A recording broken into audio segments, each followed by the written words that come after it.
Assalamualaikum warahmatullahi wabarakatuh. Di sini saya akan menjawab tugas matematika diskret, yang mana tugasnya itu ada di halaman 23 sampai 25. Sini saya akan menjawab untuk yang halaman 23, yaitu untuk menentukan konvers, inverse, dan kontraposisi dari implikasi berikut.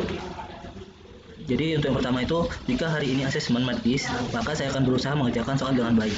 Jadi di sini ada dua kalimat, di mana kalimat yang pertama itu akan saya jadikan P, dan kalimat yang kedua akan saya jadikan Q. Jadi untuk P-nya ini saya akan menggunakan hari ini asesmen matematis, itu sebagai kalimat pertama yang menggunakan P. Kemudian yang kedua itu saya akan berusaha mengerjakan soal dengan baik, itu akan menjadi Q. Jadi kalimat pertama itu P, kalimat kedua itu Q. Nah, kemudian di sini tentukan konversnya. Jadi di yang pertama itu adalah konvers. Maka konvers itu mengubah dari P ke Q menjadi Q ke P. Jadi fungsinya konvers ini adalah membalikkan posisi atau kalimat, sehingga menjadikan kalimatnya itu sebagai, jika saya akan berusaha mengerjakan soal dengan baik, maka hari ini asesmen matematis. Kemudian untuk inverse,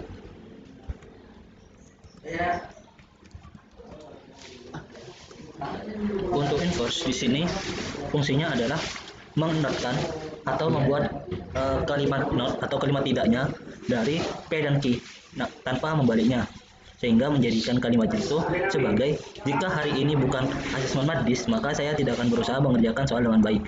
Kemudian yang terakhir itu adalah kontraposisi. Untuk kontraposisi ini itu adalah membalikan P dan Q, serta juga mengnotkan. Jadi selain untuk dibalikan, tapi diubah ke kalimat tidak, sehingga yang terjadi di sini adalah, jika saya tidak akan berusaha mengerjakan soal dengan baik, maka hari ini bukan asesmen matematis. Ini untuk yang soal pertama. Kemudian untuk yang soal yang kedua, kalimatnya itu implikasinya adalah, jika saya tidak malas belajar, maka kelulusan bukanlah hal yang sulit. Jadi untuk P yang di sini, saya tidak malas belajar. Kemudian yang Q itu adalah kelulusan bukanlah hal yang sulit. Jadi seperti yang tadi, konvers itu adalah membalikkan P menjadi membalik P menjadi Q, Q menjadi P, sehingga menghasilkan, jika kelulusan bukanlah hal yang sulit, maka saya tidak malas belajar. Kemudian untuk inverse itu mengnotkan P dan Q-nya tanpa harus membaliknya, sehingga menjadikannya, jika saya malas belajar, maka kelulusan hal yang sulit. Kemudian untuk yang terakhir itu adalah kontraposisi. Untuk kontraposisi itu membalikkan serta mengnotkan P dan Q, sehingga menjadikan kalimat itu, jika kelulusan hal yang sulit, maka saya malas belajar. Itu saja untuk soal di halaman 23. Kemudian saya lanjut untuk soal yang ke halaman 24.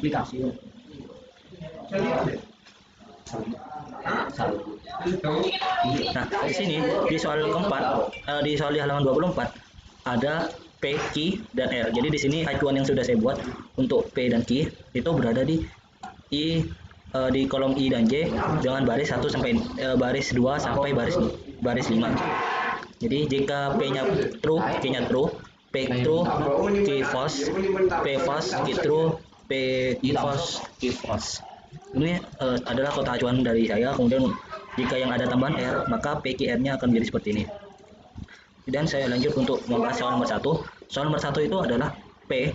Jika P-nya itu dikonjungsikan dengan Q, kemudian setelah dikonjungsikan akan diimplikasi dengan P yang sudah dinotkan, sehingga untuk first ini, untuk yang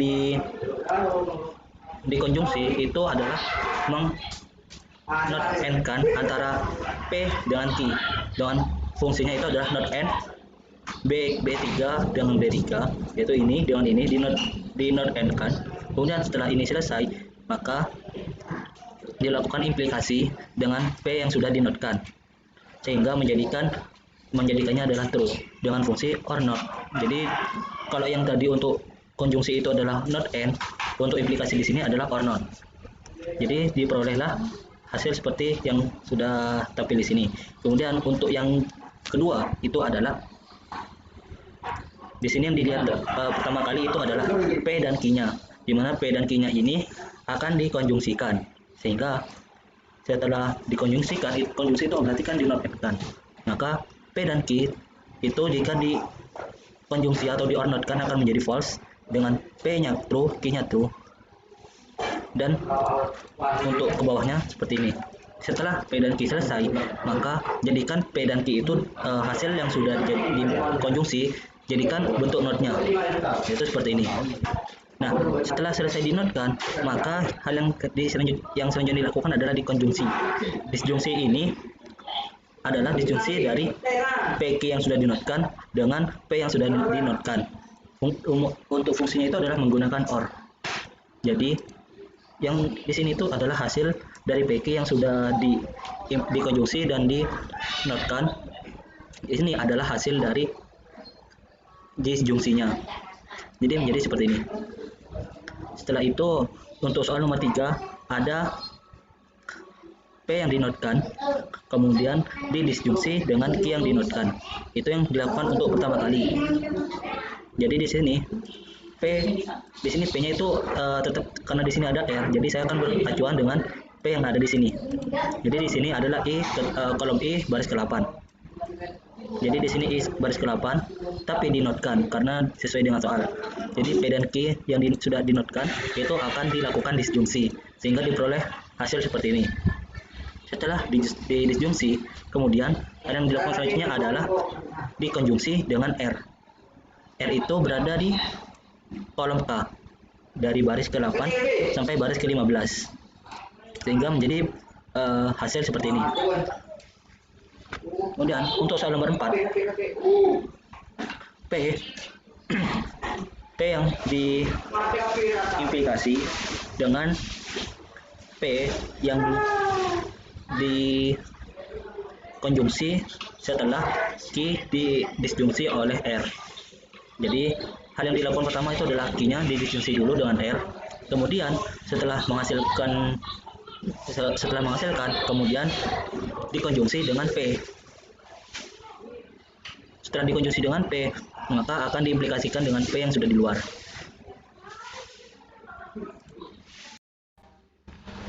Jadi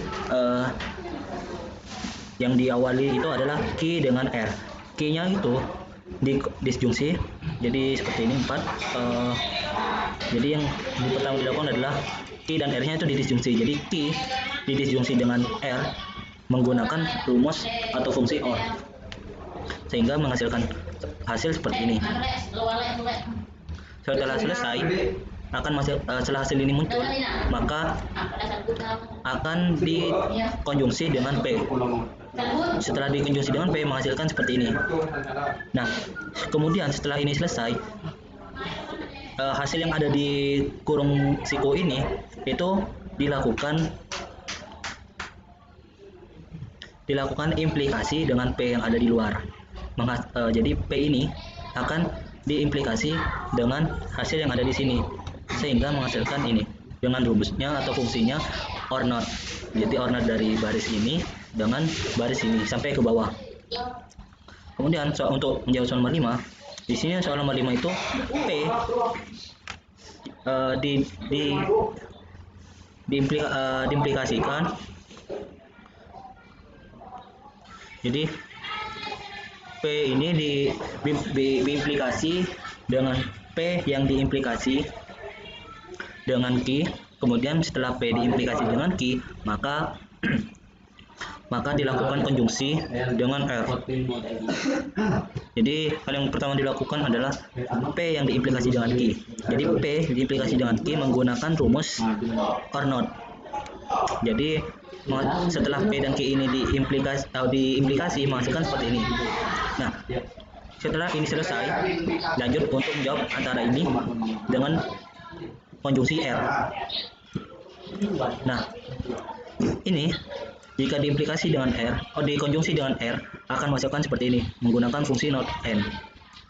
Nah, setelah selesai, maka yang ada di dalam kurung siku ini itu sudah menghasilkan ini.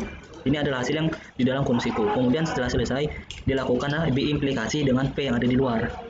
Ini, jadi P yang ada di luar diimplikasi dengan yang ada di dalam kurung siku, menghasilkan ini menggunakan rumus if.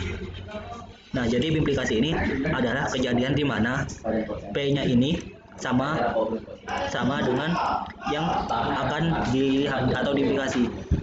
Jadi di sini contohnya B35 yaitu ini, jika diimplikasinya dengan G35 yang ini, kalau sama itu akan menghasilkan true, tapi jika salah akan menghasilkan false. Jadi karena di sini beda true dengan false, maka menghasilkan false. Begitupun sampai bawah. Kemudian untuk soal nomor 6. Untuk soal nomor 6 ini, hal yang pertama dilakukan itu adalah mengerjakan soal-soal yang ada di dalam kurung biasa dan yang ada di dalam kurung siku. Jadi yang dilakukan pertama itu adalah P yang diimplikasi dengan Q terlebih dahulu, yaitu ini. Jadi ini jadi P yang diimplikasi dengan Q itu akan menghasilkan ini dengan menggunakan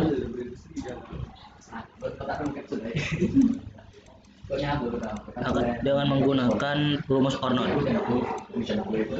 Jadi setelah ini ditemukan rumusnya bahwa or not, kemudian menghasilkan baris ini. Jadi di kolom ini itu adalah hasil dari P dan Q yang sudah diimplikasi. Kemudian setelah diimplikasi, lanjut ke yang Q yang sudah dinotkan di disjungsi dengan R. Jadi Q yang dinotkan di disjungsi dengan R menggunakan fungsi atau rumus OR, sehingga menghasilkan pada kolom ini adalah hasilnya. Setelah ini diketahui, yang dilakukan selanjutnya adalah mengkonjungsikan P dan Q yang sudah diimplikasi dengan Q yang sudah dinotkan dan disjungsi dengan R, sehingga menghasilkan baris ini. Nah, setelah ini selesai, lakukan yang ada di luar kolom siku, yaitu P dan R-nya dulu. Jadi P yang diimplikasi dengan R akan menghasilkan seperti ini. Nah, kemudian kita cek implikasinya dari yang di dalam kurung siku dengan yang ada di luar kurung siku, yaitu ini dengan ini. Apakah ini ya ini dengan ini, apa yang akan terjadi? Itu kita dicek di bagian sini. Ini adalah hasil dari implikasinya. Kemudian untuk soal nomor 6 ini adalah untuk soal nomor 7. Jadi untuk soal nomor 7 ini saya diminta untuk menunjukkan bahwa P diimplikasi dengan Q itu adalah ekuivalen dengan P yang dinotkan kemudian disjungsi dengan Q. Jadi di sini P yang sudah diimplikasi dengan Q menghasilkan true false true false, true false true. Kemudian kita cek apakah dia itu ekuivalen dengan P yang dinotkan dan didisjungsi dengan Q. Nah, seperti ini. Kita cek apakah sama. Ternyata sama. Berarti untuk soal nomor 7 ini adalah ekuivalen. Kemudian untuk soal nomor 8 di sini ada dua kondisi yang harus kita cek. Yang pertama itu adalah P yang didisjungsi dengan P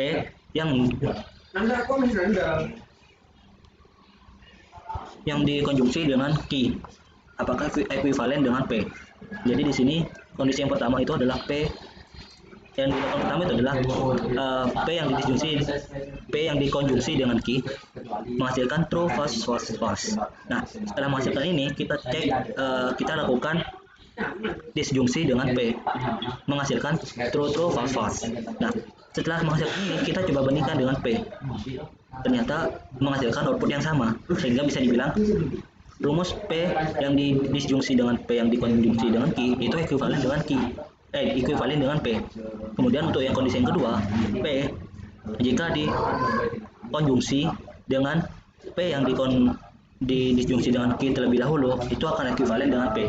Jadi kita cek di sini P yang didisjungsi dengan Q terlebih dahulu itu akan menghasilkan true true true true false. Nah, setelah selesai maka dia itu akan menghasilkan output ini true true true false. Nah, setelah ini kita akan lakukan konjungsi dengan P. Nah, yang dilakukan di konjungsi ini akan menghasilkan output true true false false. Nah, setelah itu kita bandingkan dengan P.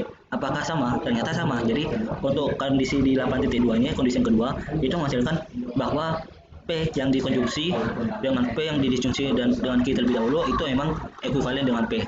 Nomor 9 yaitu kita diminta untuk merangkai dari pernyataan majmuk berikut. Jadi di sini ada untuk yang A terlebih dahulu. Jadi untuk yang dimulai terlebih dahulu itu adalah yang berada di dalam kurung siku. Nah, di sini kan ada 2 kurung siku, tapi kita mulainya dari yang sebelah kiri terlebih dahulu, dan di dalam kurung siku ini ada kurung tanda kurung biasa. Nah, inilah yang harus kita buat terlebih dahulu. Jadi yang harus kita buat terlebih dahulu itu adalah R dengan S-nya. Jadi di sini ingat untuk konjungsi itu bentuknya seri, sedangkan untuk disfungsi itu bentuknya paralel. Jadi di sini itu R dengan not S itu dikonjungsi, maka bentuknya itu adalah paralel. Bentuknya adalah seri.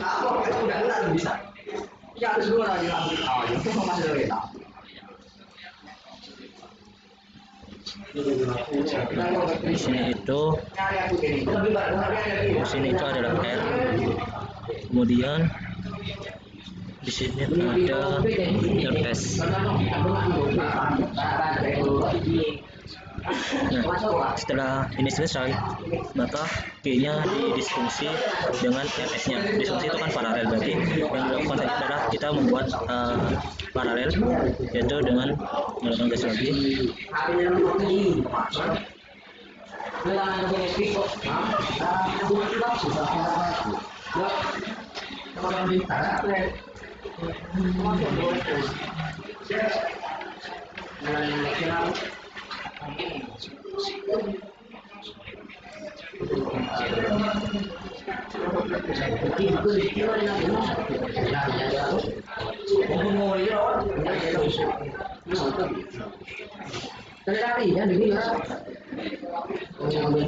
Di sini tuh letak dari key seperti itu. Jadi ini sudah untuk yang bagian dalam kurung siku.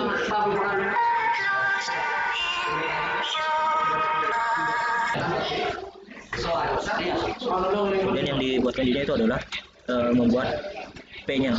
Jadi setelah yang di dalam kurung ini selesai, yang P-nya itu adalah kita tetap mulai dari kiri dulu. Jadi P ini dikonjungsi dengan yang ada di dalam kurung pertama. Jadi di sini karena disfungsi berarti dia menggunakan seri. Jadi menggunakan seri.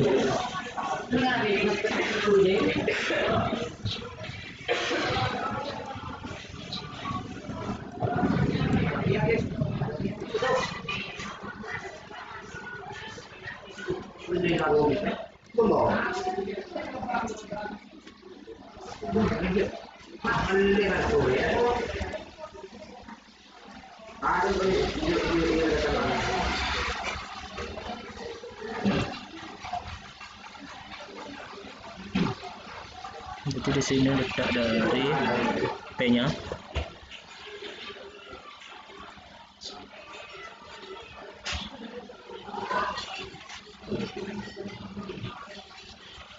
Itu. Kemudian setelah selesai akan ada kita akan membaca yang setelahnya. Nah, di sini di kurung siku yang ini itu not key didisfungsi dengan P, maka dia key dan not key-nya dan P itu diparalelkan. Jadi saya akan buat seperti ini.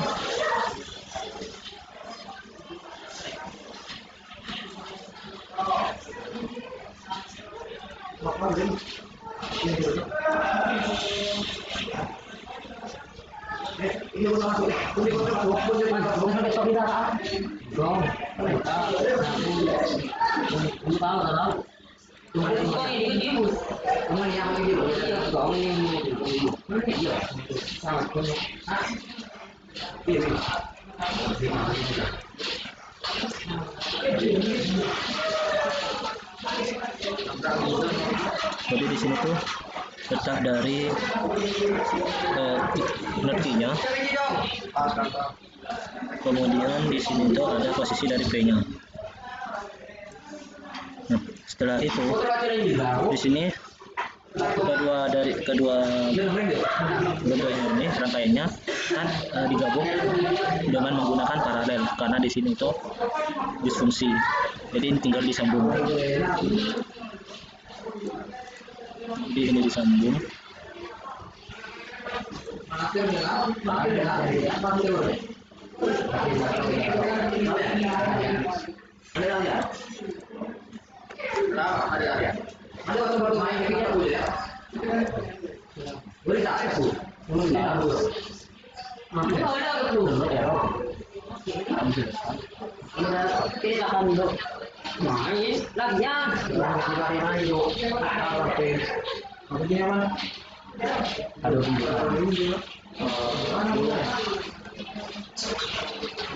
Jadi ini bentuk dari rangkaian yang ada pada di nomor 9A seperti itu. Kemudian untuk lanjut ke nomor 9 yang B. Kemudian untuk nomor 9 yang B di sini yang kita buat terlebih dahulu itu adalah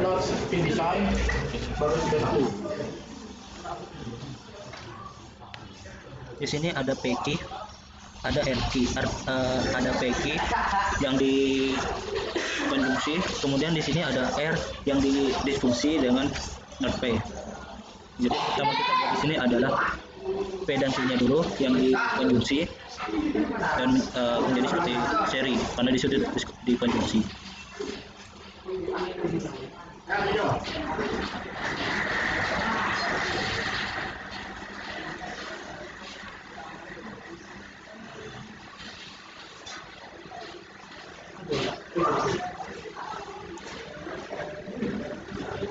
Terus di sini itu adalah P, di sini adalah Q.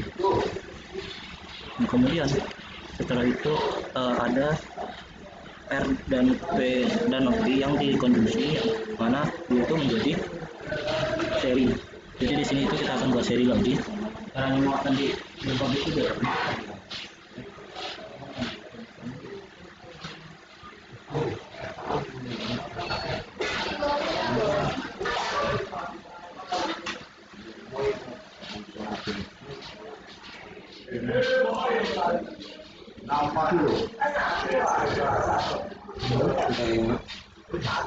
jadi di sini itu adalah R, kemudian di sini itu adalah not P-nya.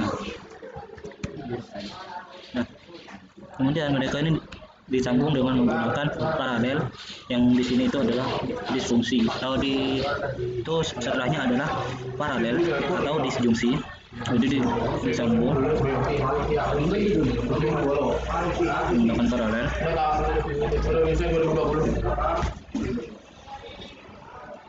Nah, setelah itu selesai, lanjut untuk yang selanjutnya itu adalah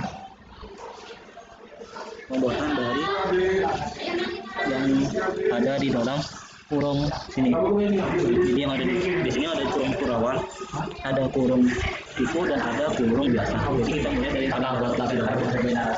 yaitu R dan S-nya. Jadi di sini saya akan membuat LS-nya, yang mana LS-nya ini adalah dibentuk seri. Jadi dibuat seri seperti ini.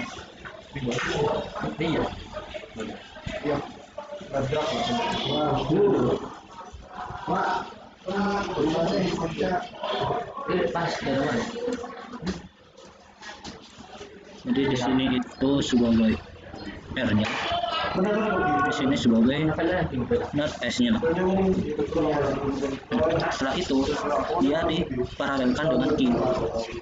Jadi dibuat paralel.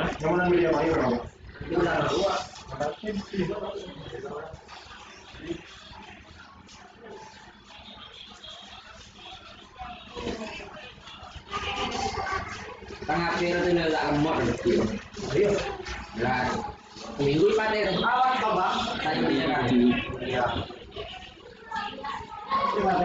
Pak Dewi kok. Ampun. Jadi di sini itu adalah posisi dari Q-nya. Nah, setelah ini selesai, dimulailah dari yang paling kiri dulu, yaitu P, not P yang mana dibuat seri pada rangkaian ini. Jadi di sini saya akan buat garis yang mana menunjukkan bahwa dia itu seri.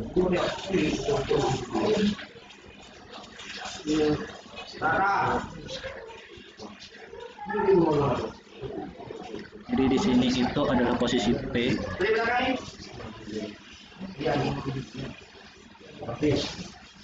Kemudian di sini ada posisi dari Q-nya. Di sini kan setelah ini selesai, berarti diserikan dengan Q di sini. Jadi di sini kita buat key.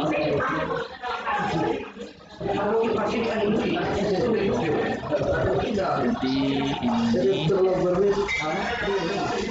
ini adalah key-nya, nut key maksudnya, nut key. Setelah nut key selesai, maka yang dilakukan selanjutnya adalah memparalelkan kedua ini, yaitu dengan distinksi tadi. Jadi digabung.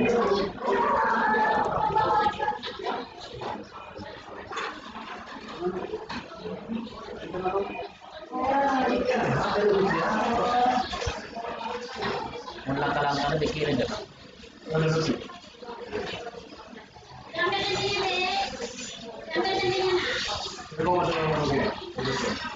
Seperti ini. Jadi ini adalah rangkaian dari nomor 9 di tim B.